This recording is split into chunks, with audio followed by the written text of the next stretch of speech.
What's going on, everybody? B. Scott here with you on today's show. We got your wide receiver sit starts heading in to week number 15. If you're watching this video, you're more than likely in the playoffs, and that's great. That's all fine and dandy, but you know it. If you ain't first, you're last. You got to get the W this week to get to the championship. So keep it locked and loaded right here at the first four downs.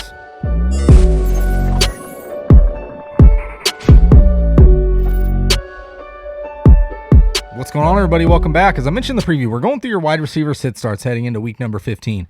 It's the playoffs, so it's must-win territory. Every single point matters.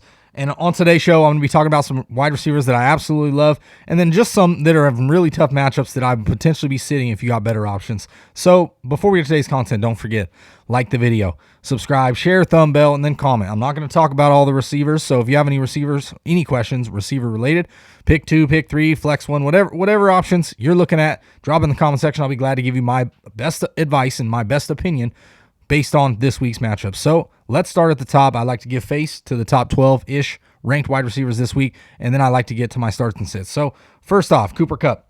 He's at the Seattle Seahawks. He's at home to the Seattle Seahawks. Great spot here. Cooper Kupp's been outstanding. Set and forget in wide receiver 1. Same thing with the next guy, Justin Jefferson. Over the last 2 weeks, 29 targets without Adam Thielen. At the Chicago Bears, they give up tons of fantasy points to the wide receiver position. The secondary's a mess. So Justin Jefferson, fire him up as top 5 option. Deebo Samuel facing the Atlanta Falcons. Hasn't really seen much volume in the receiving game, but he's getting it done regardless out of the backfield, getting rushing touchdowns. So you're firing Deebo Samuel if he's healthy. Injury report came out today, and he's not on it. That's a great sign. So Deebo Samuel, just starting him against the Atlanta Falcons. Devontae Adams at the Baltimore Ravens. The Baltimore secondary is their struggle. So Devontae Adams, once again, is a top 5 option. Tyreek Hill at the Los Angeles Chargers.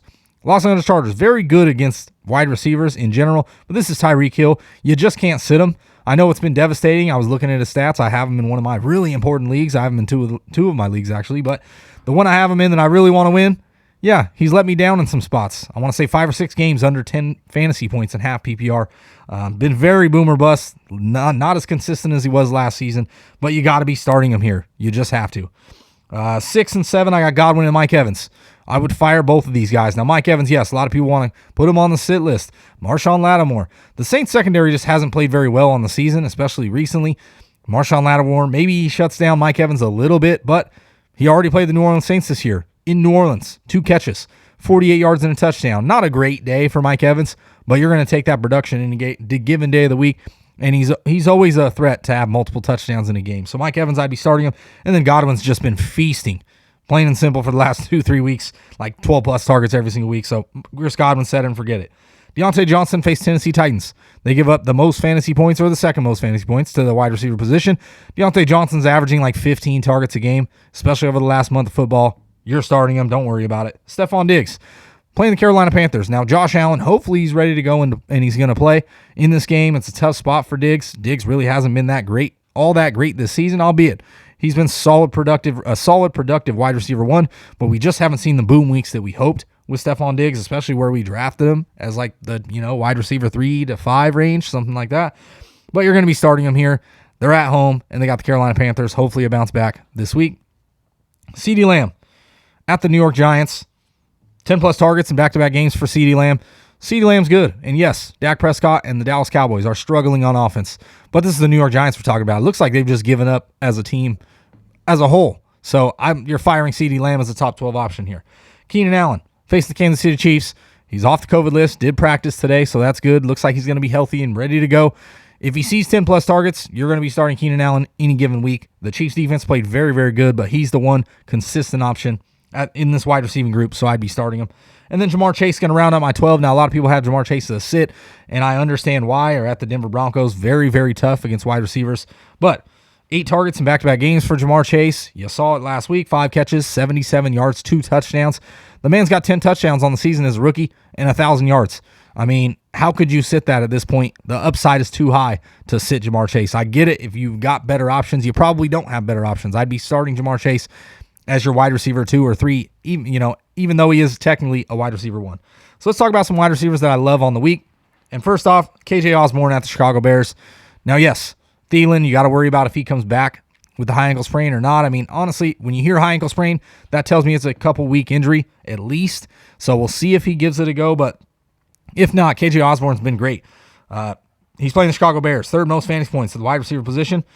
17 touchdowns to the wide receivers. That's tied for the most in the league. And like I mentioned, Osborne's been good. Back-to-back games with 7+ targets, 2 straight games with a touchdown, and in games with 6+ targets. 6 games, he's got 4 touchdowns in those games.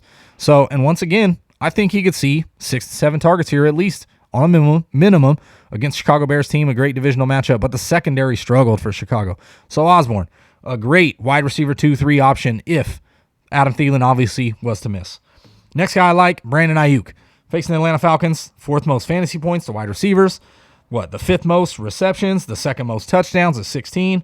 Back-to-back games, allowing 2 wide receivers to clear 80 plus yards. Yeah, 80 plus yards per game. So 2 receivers on each team in back-to-back games cleared 80 yards. So Brandon Ayuk and Kittle or Deebo Samuel, whichever one. I think Brandon Ayuk's going to be very good this week. 6+ targets in 4 straight games. He's cleared 55 yards in 4 straight. And he has been very, very productive coming off a game in which he was targeted 11 times, 6 receptions, 62 yards and a touchdown. Elijah Mitchell missed practice once again on Wednesday. If he's not ready to go, they like using Deebo in the backfield a lot. And he just hasn't seen the receiving work, but he's getting it done as a rusher. So I like Brandon Ayuk's chances of seeing 6, 7, 8 targets in this one, and he's got the touchdown upside. He's playing very well as of late. So my next guy I like to start is A.J. Green at the Detroit Lions. Coming off game, 10 targets, 7 catches for 102 yards. No DeAndre Hopkins, looking like he possibly might miss the rest of at least the regular season with the knee injury. There's still a lot of question marks around it. But, Detroit has allowed 7 wide receivers to clear 120 yards this season. I think Kyler Murray's going to be just fine without DeAndre Hopkins. He might struggle a little bit, but I just don't see it. Kyler Murray's going to be able to make some plays. A.J. Green is a professional. And honestly, at one point in the league, was a top 5 option to top 10 wide receiver option in fantasy before. Now, yes, he's old, and I wouldn't say he's necessarily washed, but at the end of the day, he's played pretty well this season for the Cardinals as it is. I could see him absorbing at least, 5-6 targets from DeAndre Hopkins' average of 10 to 12, So I could see A.J. Green here with, once again, right around 8 to 10 targets in this matchup. So I like him as a good start option this week as a wide receiver 2 or 3 flex. Great guy to flex.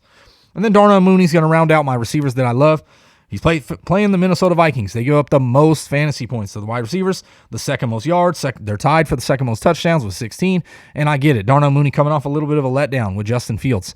And that's the worry, is Justin Fields. How well is he going to play?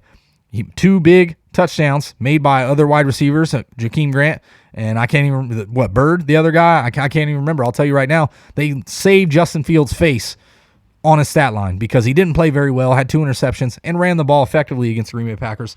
But against the Minnesota Vikings defense has just struggled, especially as of late. So Darnell Mooney, I would be starting him here, taking a flyer option. I get it. It's a risk-reward type play. So if you obviously have safer options, maybe you don't take the chance here. But I think there could be huge boom potential. Minnesota has allowed a touchdown to a wide receiver in 4 straight games, allowed 8 receivers to clear 65 yards in their last 4 games. So just a good outlook for Darnell Mooney to have a good day here. Like I mentioned, it is risky with Fields, but I think Fields is a good stream option, and I like Darnell Mooney as well. One more guy I'm just going to mention, DeVonta Smith. He's just not getting enough volume, but I like the play here against the Washington football team. They've given up the 3rd most fantasy points to wide receivers, I want to say. Been playing better as of late on defense, but riddled with COVID, especially up front on that offensive line. And if Jalen Hurts were to miss, I think Gardner Minshew will be just fine. Now, you worry, the target share hasn't been big for DeVonta Smith. That's my only worry here, but he's a big play just waiting to happen. So I like DeVonta Smith also as a pretty decent option this week. Now on to some sits. Some wide receivers that I don't really love. And I'll tell you right now, some of these guys you're probably not going to sit, but there's some tough matchups. So first off, DJ Moore at the Buffalo Bills. It's hard to sit in back-to-back weeks, 10-plus targets, so I understand you're going to be starting him, especially in full PPR. But Cam Newton's played poorly. Let's just be real. He hasn't played well as a passer. Now, he's been okay for fantasy based on the rushing ability and upside that he has, but he hasn't fared well as a passer. And he's facing the Buffalo Bills in Buffalo. They've given up the fewest fantasy points to wide receivers, the fewest yards, touchdowns, just 5 touchdowns allowed on the season to wide receivers in 13 games. That's an insane stat. And DJ Moore, dealing with a little bit of an injury, banged up in that game last week. He was limited in practice today on Wednesday. He'll probably be out there and be ready to go, but he's limited. Cam Newton has been stinking lately, and the Buffalo Bills are very good, especially at home, especially on defense. I could see the Buffalo Bills beating the Carolina Panthers probably 27-0, 27-7. I could see a score like that for the Carolina Panthers. So DJ Moore, I don't really love it this week. I get it in full PPR. You're probably going to be rolling him out there just based on the targets and the volume. Coming off a game, 10 targets, like I mentioned, 6 catches, 84 yards. You'll probably live with that, 14 to 15 PPR fantasy points. But DJ Moore, if you got some better options, I would be leaning elsewhere. DK Metcalf, my next guy I'm going to talk about on the sit list. Now, can you sit DK Metcalf? Probably not. I mentioned it last week. You probably can't sit him. And it's hard to keep going. But, man, it's getting easier and easier to sit him. 0 touchdowns in 5 straight games. Under 60 yards in all 5 games. He's hit 60 yards exactly one time in the last 5 weeks. That's hard production to be able to start here. And the Los Angeles Rams are still very good on defense. And they're good at home, and they play well at home. And Russell Wilson struggles against these Los Angeles Rams, and especially struggles even harder on the road to the Los Angeles Rams. So I don't love the outlook here. Los Angeles Rams, just 7 touchdowns allowed to wide receivers, which is 3rd fewest in the league. Ramsey owns DK Metcalf. I can mention that a little bit. And then on top of that, obviously Ramsey's on the COVID list, so you got to see if he's ready to be available to play. But I still think their defense is strong. Either way, DK Metcalf hasn't really been clicking with Russell Wilson. They've just missed on a couple deep passes, but Russell Wilson, like I mentioned, doesn't play well against these Los Angeles Rams as it is, and DK Metcalf has been struggling. So obviously, it's hard to just tell you, yeah, go ahead and sit DK Metcalf, because he is a receiver that could have 150 yards and 2 touchdowns. It's hard to sit a guy that has that potential, hit that potential boom on any given week. So, but DK's been struggling. So if you have other options, I could see you going elsewhere. Then we're going to talk about Michael Pittman Jr. I've had him as a sit a couple times. He's been pretty consistent and pretty decent, especially in full PPR. He's facing the New England Patriots. They got a tough defense. 5th fewest fantasy points to wide receivers, the fewest receptions, the 4th fewest yards. So I just don't love the outlook here. He hasn't cleared 80 yards in 5 weeks, Michael Pittman. Last time he was out there before the bye, 8 targets, 6 catches, 77 yards.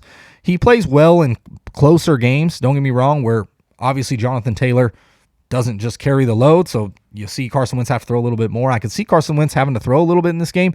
I think the New England Patriots are going to be trying to take away Jonathan Taylor as best as possible, but that's almost impossible as it is. So Michael Pittman, I could just see struggling here in a tough matchup, albeit, like I mentioned, he's been pretty good over the last month and a half of football, 2 months of football, really, just since the slow start, but he's played very, very well. So I understand if you got to roll him out there, especially if you got him as a flex type option, but it's not a good matchup. So if you want to look for some plus guys in better matchups, I would be leaning elsewhere. And then I got a couple groups of pass catchers. Denver Broncos pass catchers facing Cincinnati Bengals. Who can you trust? What Denver Broncos wide receiver can you trust in this matchup? Cincinnati Bengals. Yeah, they're middle of the pack in the secondary, but they played well. But they are on the road. It's a tough spot to play in Denver. Denver's going to try and establish the run and run the football. That's what they do best.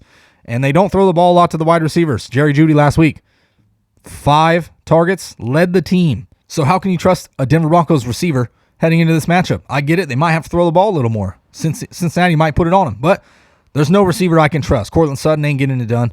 Tim Patrick's falling off. Jerry Jeudy, I just talked about it. Low end flex at best in full PPR. So I'd be staying away from the Denver pass catchers this week. And then the Cleveland Browns pass catchers. Obviously, I think without Baker Mayfield, it's not necessarily a bad thing. Case Keenum has been more than effective throwing the football.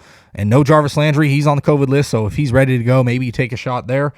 But I think they're going to be able to run all over the Las Vegas Raiders with Nick Chubb. I think Dearness Johnson's going to have a decent day here.